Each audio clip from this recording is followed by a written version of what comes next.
मध्य प्रदेश के deputy CM Rajendra Shukla पहुंचे रीवा, बोले मध्य प्रदेश बनेगा भारत का सबसे बेहतर राज्य।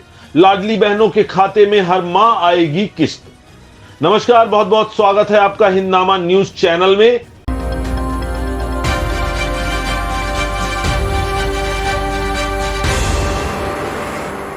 मध्य प्रदेश में संपन्न हुए विधानसभा चुनाव के बाद भारतीय जनता पार्टी ने प्रचंड बहुमत हासिल करते हुए 163 विधायकों के साथ भारतीय जनता पार्टी ने मध्य प्रदेश में सरकार बनाई है, जिसमें उज्जैन से 3 बार के विधायक मोहन यादव को मुख्यमंत्री बनाया गया है, तो वहीं पूर्व में प्रदेश कैबिनेट में शामिल जगदीश देवड़ा और राजेंद्र शुक्ला को उप मुख्यमंत्री पद से सुशोभित किया गया है।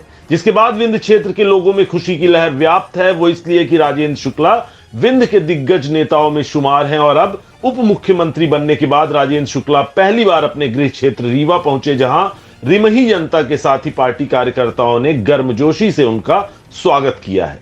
मध्य प्रदेश के नवनिर्वाचित उप मुख्यमंत्री राजेंद्र शुक्ला गुरुवार को भोपाल से अपने गृह क्षेत्र रीवा के लिए निकले, जहां पर सबसे पहले वो मैहर पहुंचे, जहां पर उन्होंने सपत्नीक मां शारदा के दर्शन किए हैं।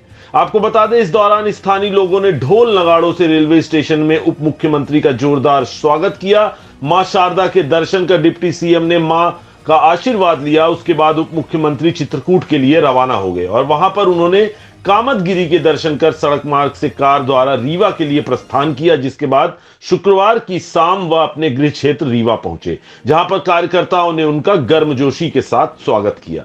दरअसल प्रदेश के उप मुख्यमंत्री राजेंद्र शुक्ला विंध्य के दौरे पर हैं। ट्रेन से चलकर शुक्रवार सुबह वह मैहर पहुंचे। इस दौरान रेलवे स्टेशन में कार्यकर्ताओं ने ढोल नगाड़ों के साथ उप मुख्यमंत्री का जोरदार स्वागत किया, जिसके बाद उप मुख्यमंत्री ने कार्यकर्ताओं से मुलाकात की। अपनी धर्मपत्नी के साथ डिप्टी सीएम राजेंद्र शुक्ला ने मां शारदा मंदिर सहित भगवान राम की नगरी चित्रकूट पहुंचकर श्री कामतानाथ भगवान के दर्शन कर पूरे विधि विधान से पूजा कर आशीर्वाद लिया, जिसके बाद वह शुक्रवार शाम अपने गृह क्षेत्र रीवा पहुंचे, जो उनकी विधानसभा सीट भी है, और यहां पर उत्सुक कार्यकर्ताओं ने उनका जोरदार स्वागत किया।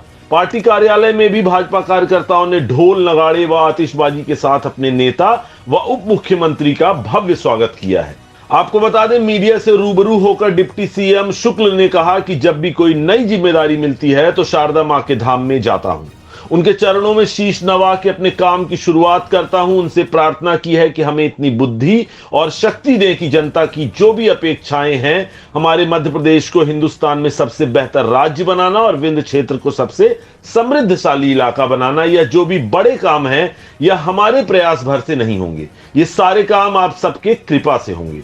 संस्कृति और सनातन की रक्षा के लिए, उसके बढ़ावे के लिए, इसका मतलब यह है कि ईश्वर की कृपा है।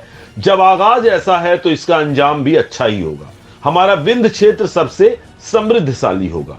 आगे राजेंद्र शुक्ल ने कहा कि 18 साल पहले मध्य प्रदेश बीमारू राज्य की श्रेणी में आता था। यह प्रदेश पर कलंक था, जिसे भाजपा की सरकार ने अब धो दिया है। इस कलंक से प्रदेश को मुक्त कर दिया है और अब एमपी देश का तेजी से विकास करने वाला प्रदेश बन चुका है। मुख्यमंत्री मोहन यादव के नेतृत्व में जो काम बचा है, हम उसे पूरा करके मध्य प्रदेश को हिंदुस्तान का सबसे बेहतर राज्य बनाने का काम करेंगे। पूर्व मुख्यमंत्री शिवराज सिंह चौहान को मुख्यमंत्री न बनाए जाने को लेकर राजेंद्र शुक्ल ने कहा कि नए लोगों को आगे बढ़ाना और उनको काम करने का मौका देना, यह हमारी पार्टी का सिद्धांत है। इस सिद्धांत पर चलते चलते हमारी पार्टी पूरी दुनिया की सबसे बड़ी पार्टी और जनता की सबसे प्रिय पार्टी बन चुकी है। बहुचर्चित लाडली बहना योजना को लेकर उप मुख्यमंत्री राजेंद्र शुक्ल ने कहा कि बहनें दुखी ना हो, ऐसे सवाल नहीं खड़े होने चाहिए कि बहनों के खाते में पैसे नहीं आएंगे। महीने की हर 10 तारीख को बहनों के खाते में किस्त पूर्ववत भेजी जाती रहेगी। आने वाले लोकसभा चुनाव को लेकर राजेंद्र शुक्ल ने कहा कि मोदी जी के नेतृत्व में इस बार हमारी 400 से ज्यादा सीटें जीत कर आ रही हैं। यह हम नहीं कहते, यह पूरा जमाना कह रहा है। अब इंतजार है तो बस चुनाव का। मोदी जी को तीसरी बार प्रधानमंत्री बनाकर भारत को दुनिया का विश्व गुरु बनाने का काम करेंगे। शपथ ग्रहण करते ही मुख्यमंत्री के द्वारा जारी किए गए अंडा मांस मछली की दुकानों को प्रतिबंधित करने के आदेश पर कांग्रेस के लगाए गए आरोपों को लेकर राजेंद्र शुक्ल ने कहा कि यही वजह है कि कांग्रेस रसातल में चली गई है, उसके पास कोई काम नहीं है। वहीं ईवीएम मशीन को लेकर उठ रहे सवालों पर भी उप मुख्यमंत्री ने कांग्रेस को घेरते हुए कहा कि छिंदवाड़ा में कांग्रेस ने सभी 7 सीटें जीती हैं, तो वह क्या था। इन्हें तो हमेशा ही तकलीफ रही है। वहीं आगामी लोकसभा चुनाव में राजेंद्र शुक्ल ने दावा करते हुए कहा कि इस बार छिंदवाड़ा को निश्चित तौर पर भारतीय जनता पार्टी जीतेगी, आप सब लोग इसके गवाह होंगे। आइए आपको सुनाते हैं मीडिया से रूबरू होकर राजेंद्र शुक्ल उप मुख्यमंत्री मध्य प्रदेश शासन ने क्या कुछ कहा है। जब भी कोई जिम्मेदारी मिलती है तो मैं हमेशा शारदा माई के धाम में जाता हूँ, उनके चरणों में अपना सिर नवा के फिर अपने काम की शुरुआत करता हूँ। उसी कड़ी में आज मैं फिर से गया था, उनसे यही प्रार्थना की है कि इतनी हमें बुद्धि और शक्ति दें कि जनता की जो अपेक्षाएं हैं, हमारे मध्य प्रदेश को हिंदुस्तान का सबसे बेहतर राज्य बनाना और हमारे विंध्य क्षेत्र को हिंदुस्तान का सबसे समृद्धशाली इलाका बनाना, ये जो बड़ा काम है ये हमारे प्रयास भर से नहीं होगा, ये आपकी कृपा से ही होगा। इसलिए शारदा माई से ये मांग हमने की है। और उसके बाद चित्रकूट गए थे, वहाँ हमारे जो गुरु हैं स्वामी राम बद्री प्रपन्नाचार्य जी महाराज जी, उन्होंने वैदिक और संस्कृत विद्यापीठ की स्थापना करके उसका लोकार्पण करने का मुझे भाग्य मिला। तो जिम्मेदारी मिलने के बाद शुरुआत ही बहुत अच्छी हो रही है। संस्कृत की रक्षा के लिए, सनातन की रक्षा के लिए, उसके संवर्धन के लिए, उसको बढ़ावे के लिए। इसका मतलब ये है कि ईश्वर की कृपा है और ये शुरुआत जब ऐसा है तो इसका अंजाम भी अच्छा होगा। हमारा विंध्य क्षेत्र समृद्धशाली होगा, नंबर 1 का स्थान प्राप्त करेगा और हमारा मध्य प्रदेश भी हिंदुस्तान का सबसे बेहतर राज्य बन के तैयार हो। तो बताना कि 18 सालों से हमारी सरकार है, लगातार सुधार के काम हमारी सरकार में हुए हैं। उसी का परिणाम है कि फिर से जनता ने हमें 163 सीट देके फिर से सत्ता की चाबी हमारे हाथ में दे दी है बागडोर, क्योंकि हमने अच्छा काम किया, सुशासन जनता ने देखा। और इसलिए जो 18 वर्षों में जो सुधार हुआ है, बीमारू राज का कलंक मिटा है, उसको और आगे बढ़ाएंगे। माननीय मुख्यमंत्री हमारे मोहन यादव जी के नेतृत्व में हम सारे लोग जो काम बचा हुआ है उसको पूरा करके हिंदुस्तान का सबसे बेहतर राज्य मध्य प्रदेश को बनाएंगे। शिवराज जी को मुख्यमंत्री नहीं बनाया गया, जिसको लेकर प्रदेश की बहनें जो है दुखी हैं। पूर्व मुख्यमंत्री शिवराज सिंह चौहान जी ने स्वयं ये कहा है, जब विधायक दल की बैठक में उन्होंने प्रस्ताव रखा तो उन्होंने ये कहा है कि इसी प्रकार से मुझे भी 2005 में पार्टी ने आगे बढ़ाया था, जिम्मेदारी दी थी, मैं भी बिल्कुल नया था। उसी प्रकार से डॉक्टर मोहन यादव जी को अब आज पार्टी आगे बढ़ा रही है, उनको जिम्मेदारी दे रही है। जैसे मैंने अच्छा काम किया है वैसे मोहन यादव जी के नेतृत्व में भी अच्छा काम होगा। नए लोगों को आगे बढ़ाना और उनको काम करने का मौका देना, ये हमारे पार्टी का पुराना सिद्धांत है। उसी सिद्धांत पर चलते चलते आज हमारी पार्टी दुनिया की सबसे बड़ी पार्टी और जनता की सबसे प्रिय पार्टी बन चुकी है। इस बार 10 तारीख को लाडली बहनों के खाते में पैसे आएंगे? बिल्कुल आएंगे, ऐसा सवाल ही खड़ा होना चाहिए, क्यों नहीं आएंगे।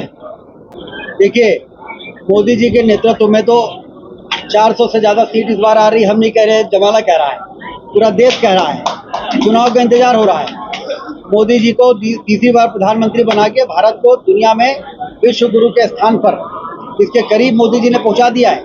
इसको लक्ष्य तक पहुंचाना ये सारा देश समझ रहा है और चुनाव का इंतजार कर रहा है। प्रदेश में ऐसी कई घटनाएं हुई हैं जहां बोरवेल में बच्चे गिर जाते हैं, उनकी मौतें हो जाती है, उसके लिए क्या कदम उठाएंगे? देखिए, दुर्घटनाएं होती हैं, लेकिन दुर्घटनाओं का जिस प्रकार से समाधान हमारी पार्टी की सरकारें निकालती हैं। अभी देखिए, आप सुरंग में 41 लोगों की जान खतरे में आ गई थी जम्मू कश्मीर में, और कितनी वो उत्तराखंड में, और कितनी कुशलता के साथ 41 लोगों की जान को बचाया गया है। कितने दिन तक वो अंदर रहे, उनको ऑक्सीजन भेजी गई, उनको भोजन भेजा गया, उनकी व्यवस्थाएं की गई, और जब तक व्यवस्था नहीं हो गई उनकी जिंदगी बची रहे इसका इंतजाम किया गया।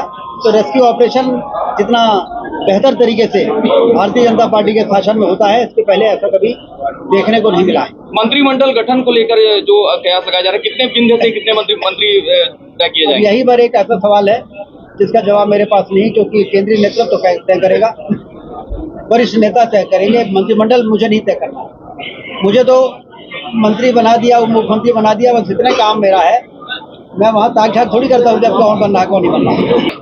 देखिए, कल ही हमने मंत्रालय में बैठक की है, 3 मुद्दों पर हमने बैठक की है, सभी अधिकारियों को बुलाया था। एक तो हमारी सीधी से सिंगरौली की रोड हमें 2 महीने में 2 लेन चाहिए, ये मैंने बोला। सतना में बरगी का नर्मदा जी का पानी, बरगी परियोजना में कब पानी पहुंचेगा ये मैंने जांच पड़ताल की है। 1 घंटे बैठक लिया और ये निष्कर्ष पे पहुंचे हैं कि बरगी का पानी 1,85,000 हेक्टेयर में सतना जिले में अगले रबी में जब गेहूं की खेती का समय आएगा और किसानों को पानी की आवश्यकता पड़ेगी तो सतना जिले के किसान ट्यूबवेल के पानी से सिंचाई नहीं करेंगे, नर्मदा मैया के पानी से उनका अभिषेक होगा। तीसरा काम, रीवा में बाढ़ सागर में 3 लाख एकड़ में पानी पहुंच चुका है। बहुती नहर में परेशानी है, तो बहुती नहर का भी कल हमने मंत्रालय में बैठक ली, कल शाम को कलेक्ट्रेट में बैठक ले रहे हैं। सारे ठेकेदार, सारे इंजीनियरों को बुलाए हैं, भोपाल से भी अधिकारी आ रहे हैं और एक एक बिंदु पर चर्चा करके और 3 लाख एकड़ से 1.5 साल में 6 लाख एकड़ में पानी पहुंचा देंगे और 5 सालों में मऊगंज जिले को मिलाकर 9 लाख एकड़ में पानी पहुंचाने की व्यवस्था की जाएगी। उस पर मैंने काम शुरू कर दिया है। नहीं, देखिए, ये नियम तो पहले से ही है, फूड सेफ्टी के अंतर्गत मांस और मदिरा वाला भी पहले से ही है, सिर्फ उसको कड़ाई से लागू करने के लिए कहा गया है कि खुले में मांस तो ये खराब लगता है ना, ऐसा टंगा हुआ है, जनता को तकलीफ होती है। ये सरकार की जिम्मेदारी है प्रशासन की कि ऐसा कोई काम जिससे जनता को तकलीफ हो रही है उसको कड़ाई से लागू किया जाए। लाउड स्पीकर का एक समय होता है, उसके बाद यदि वो लोगों को ध्वनि प्रदूषण से परेशान कर रहे हैं और नियम है तो नियम का पालन करने के लिए मुख्यमंत्री जी ने कहा। चुनाव के वक्त ये सही बात है। कांग्रेस को आपत्ति है तभी तो रसातल पे है। चुनाव के बाद कांग्रेस ने ईवीएम पर सवाल खड़े किए थे। उनको हर चीज में आपत्ति है। और वो छिंदवाड़ा में 7 सीट जीत गया, उसमें ईवीएम सही था कि गलत था? छिंदवाड़ा में तो 7 सीटें जीत गए कांग्रेस, तो वो गलत जीते हैं क्या? छिंदवाड़ा इस बार निश्चित रूप से भारतीय जनता पार्टी जीतेगी, आप देखिएगा। ठीक है, सब